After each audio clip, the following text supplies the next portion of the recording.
Hi,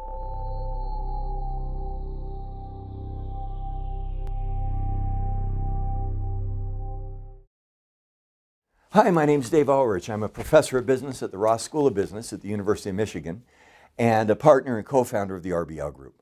One of the things we're studying this year very aggressively is how do leaders sustain change? How do I make happen what I intend? We've identified 7 disciplines: simplicity, time, accountability, resources, and today we're going to talk about the resource called tracking. Let me tell you where this comes from. And I don't know if any of you have ever had this experience. I've had it, Norm's had it. It's a marvelous experience. We're in South Africa. We go to the National Forest to do a safari. And we have a tracker. We get up at dawn. It's 4:30, 5 o'clock in the morning. We want to see the big 5, the lions, the tigers, the elephants, the rhinos, the leopards. And the tracker takes us out in the forest in an open Jeep. And he stops. And he gets down and he looks in the dirt. And he says, lion came by 20 minutes ago, headed this way. And we looked at it and we saw dirt. And it was just dirt. And he says, no, lion came by. And we think, this guy's lying about the lion. You know what? He could see in the dirt signals. And he could see in the dirt the lion, where they were walking, how fast they were walking. Tracking means you see in things that are not obvious signals and insights.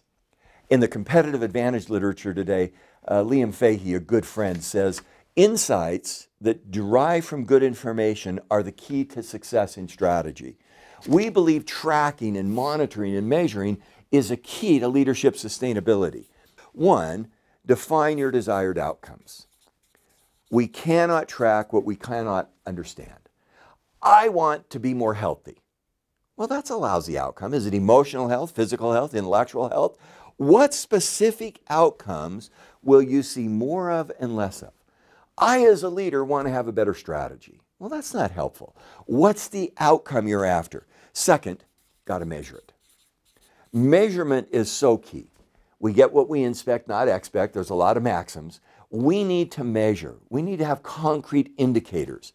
Those indicators can be simple or complex. They can be long-term, short-term behavior, outcome, individual, collective, but we need to figure out the right thing to measure. How am I doing? Third, we need to be transparent and timely.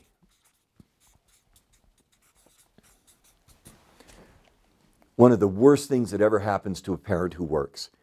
The wife comes home if the father is raising the child, and the wife says to the father says to the employed wife as she walks in the door, your son was bad today at 10 o'clock. I told him when you got home you'd punish him.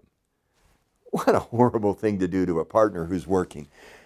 It needs to be timely. And we need to have tracking measures that are real. And it also needs to be very, very transparent and focused on where we're going.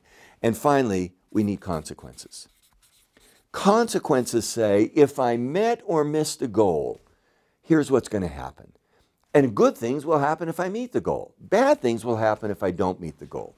Outcomes, measures, timely measures, consequences, and the other one we'd add to that is feedback. We need to know how we're doing, and we need to understand that. In our world of tracking today, we see good leaders tracking their success, getting clear measures and outcomes, consequences, and ultimately feedback on how they're doing. We hope you're a good tracker, that as you look in the equivalent of dirt, the data, the predictive analytics, where your company's headed, you get insights about what you can do to be successful. Thanks for your time.